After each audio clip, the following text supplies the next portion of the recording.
Hello 2K fans, it's Loshbomb. Welcome to Game 2 of my Knicks My Team project. Checking out my opponent's lineup, he's got a lot of three-point shooters.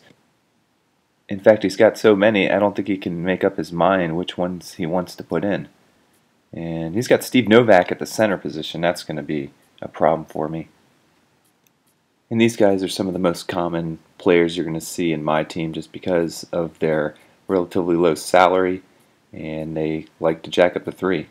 And I can proudly say I've never played with any of the guys on his roster in my team mode. I did get the Gerald Green out of a pack one time and held on to him. I hadn't sold him back for his paltry 250 VC value. But looking at the lineup, I feel pretty good about this one. And I've got an advantage player-wise. I just need to ensure that I don't let him get too many 3 points. Win the tip there, and we're off. Got the enforcer running down the lane. He is not an offensive player at all. The only thing he can do on offense is get rebounds. And his pass is fairly good, so I'll be passing outside with him. He'll get some assists this game. But there's my first move with Ewing to the post, and I do the fadeaway jumper. And I like that. So I need to start practicing some more of that. It wasn't a perfect shot rating. I could do better. But there it begins. Here comes the first three-pointer, and I'm sure that's not the last, as you're going to see. So I got Derek Harper running down the lane with Dimer on him, and I go back to my three-pointer, and John Starks makes that one. So this is going to be a three-point shooting contest. There's Ronnie Brewer out there. He can't make that. And I don't know why he puts Ronnie Brewer in, because his three-point rating isn't extravagant. He's got plenty of other better three-point shooters. And, surprisingly, there will be a few misses out of him from three-point land as well this game. So I'm just going to go into Stark, see what I can do, and look at that pass. It's pretty ridiculous, but it goes inside to Anthony Mason, and he's in his hot zone right under the hoop, and it goes in. So I'm starting to get out to a decent lead. That's C.J. Watson, the three-point moniker below him, dribbling down the lane, pops at one, and it doesn't go in, but the enforcer with the rebound. And now I'm running down the lane with Anthony Mason. Is he going to drive to the hoop? Nope, he gets stopped, and he throws up a terrible shot, but don't worry. Patrick Ewing's there to grab the rebound, and he gets fouled. And I've had a lot of difficulty with his free throw shooting. Let's see if I can nail this. I'm looking at his knees when they bend ever so slightly, and I know that's kind of the cue to let it go. But he's got such a fast motion with his hands that it's very difficult in a time. And I also got a B+ rating there, and it didn't go in. I was kind of surprised, especially considering I'm in idiot mode right now. But pretty decent defensive job there. I get the bump right at the three-point shot there. I drive right in the lane with Starks, and he throws it up into triple coverage, and it goes in. And I'm trying to cheese here in the rookie mode settings. It's almost like a completely different game here in the lower seeds. You can get all kinds of ridiculous passes off. You can drive in the lane. Dunks are very easy, and three-point shots are pretty easy as well. The only thing I can't do is rebound. I have one of the best rebounders in the game all time, Charles Oakley. So adapting to this new style of gameplay is different. And look at that inside pass to Anthony Mason, who's right there again. You're going to see Anthony Mason has another good game for me. And I'm shooting 83%, which is pretty good. But I'm not shooting a lot of three-pointers. I'll start stepping up the threes later on in the game just to start making sure I win the game. And he's raining down threes with no problem there. He's going back to C.J. Watson, and Alonzo G gets the ball. Of course, he has to back up to make it to the three-point line, and that's easy. All right. Oh man, that was a terrible pass on the inbound by me, and he gets another three. In about a 3-second period, he's got 6 points, so I need to make sure I don't screw up again. And look at that, I almost give it up again. Oh, that's not good at all. Well, he definitely has some sort of defensive ability, and I need to make sure I don't make any more stupid turnovers like that. And you can see I've got Hubie Davis. He's on fire right now. That happened after just 2 three-pointers, and I don't know why. I don't have, like, microwave or anything like that on him. It just seems like if you make 2 three-pointers in this mode, you're going to be on fire. And in the later seeds, that's certainly not the case. You need to make a lot of shots or have something like microwave on your player to get those points in. I'm going to go for the steal there. He's only down by 5 with 2 minutes remaining in the half. And my strategy became, if I can't get him to miss the three, I'm just going to steal the ball away from him. And I got some guys to do that. I got Doc Rivers, and he's got a tremendous steal rating. I'll put him out there a little bit this game just to try and get some turnovers because I'm not getting the rebounds in. I'm not blocking the shots even in his face in this mode, so I got to come up with some alternate methods of getting the ball back. That was probably Charles Oakley's one offensive contribution that you're seeing. Look at that, I get the block. Awesome. Doc Rivers is making himself stand out right now on defense. And as you can see, shot clock's winding down. And I'm going to just stick my hands up. I'm manually controlling my player. Got my hands up right in his face. But guess what? He wants to shoot a three-pointer. For some reason, even when I got the right stick full up, he just decides to put his hands down to allow the opponent to shoot. So I don't know why that's happening, but I don't like it.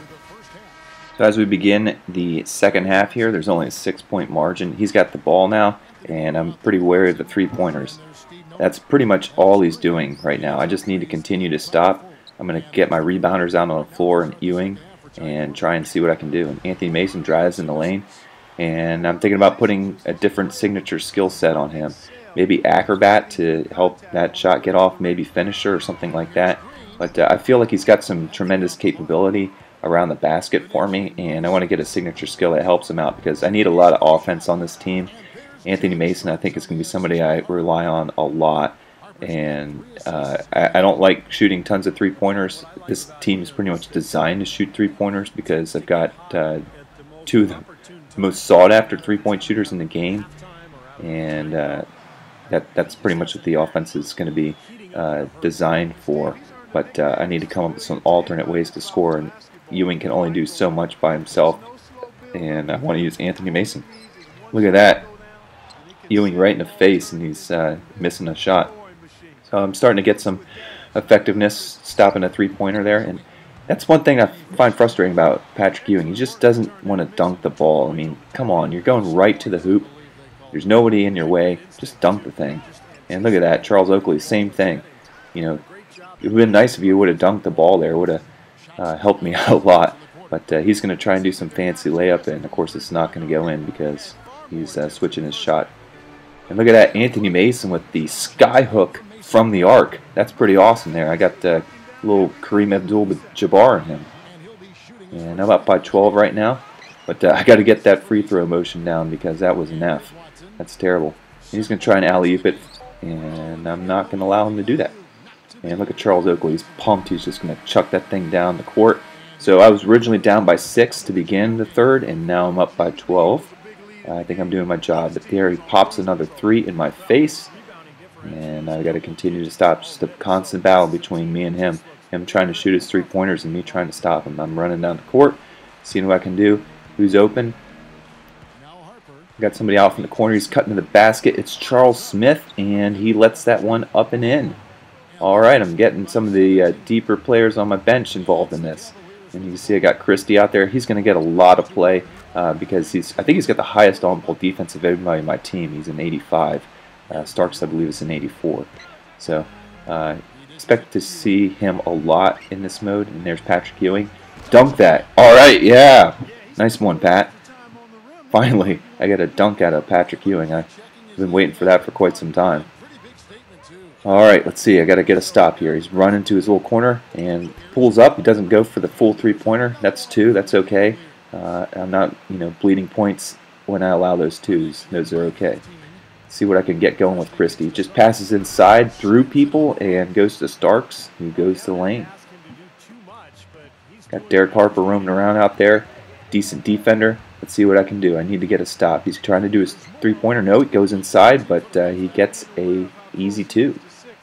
You can see Derek Harper just picked up his 4th foul there, and that's going to be a constant struggle with me in this mode. I've tried to steal the ball a lot with my point guards just because that's where the three-point shooters like to roam, and I figure if I want more possessions, I'm going to have to take them. So I'm going to get a lot of fouls with my point guards in this mode, and I don't have the same steal capabilities that I'm used to playing with guys like Isaiah. And look at that! Nice, easy oop to Anthony Mason, and I'm pretty stoked about the way he's playing for me in this game. Alright, we got about a minute left in the game. I'm almost up by 20, and I'm feeling pretty good about this one. Anthony Mason, nice rebound. See what I can do. Running down the lane. I'm going for 100 in this game, and go to Patrick Ewing for the alley-oop, and like I said, he doesn't like to dunk, so that's pretty much a wasted possession there. Alright, Anthony Mason gets his next rebound. See what I can do. Ewing's running down the lane, Starks from the free throw line. That's good. And I'm just kind of taking advantage of the way that the CPU plays here in the lower seeds. He's going to try and jack up another 3. And the game ends. I do get my 100. I got some 3s with Starks and Hubie Davis in there. But I got a lot of plays where I went inside. You'll see I didn't shoot too many three-pointers. We'll take a look at the final stats. But overall, a solid game. And I'm just working and fine-tuning my defensive strategy when I go up against a three-point shooting team, because I'm going to find those three-point shooting teams throughout all of the seeds. You're going to go to the higher seeds and you're going to see the Curry family jacking up 3s. You're going to see Iggy jacking up 3s. Carmelo, probably, in my opinion, the most feared player in this mode. And I got a lot of practice to do to, find ways to combat those guys. So you can see Starks, I get 31 with him. Those aren't all three-pointers, though. So I'm pretty happy with the way he played. And I actually missed a couple with some A+ ratings. So let's take a look at the stats here. Starks is the player of the game. I'm debating what to do with his SIG skills there. See Steve Novak was 7 of 7 from downtown. There's really no stopping him in this mode. And I did get 5 of 7, so that's a pretty good performance out of Starks. But 17 shots total with 31 points. And a majority of those were inside the arc. Anthony Mason, 9 of 13 with 8 rebounds. A couple assists, no turnovers. In fact, there's no turnovers at all for me in this mode. Patrick Ewing only shot 60%, go figure. And Charles Oakley was able to contribute a little bit. That's okay. You can see I jacked up a 3, but that was just at the end of the half there. There's Hubie Davis. He was perfect, and I had a couple assists and a steal there. Greg Anthony, my steal guy there, had 3, which is kind of nice. And Derek Harper didn't really score that much, but he got the 9 assists, which is what I'm looking for. I'm going to try and get a lot of assists with him with that timer mode. And Doc Rivers played a little bit. You got Herb Williams in the game as well, and he got some turnovers. So,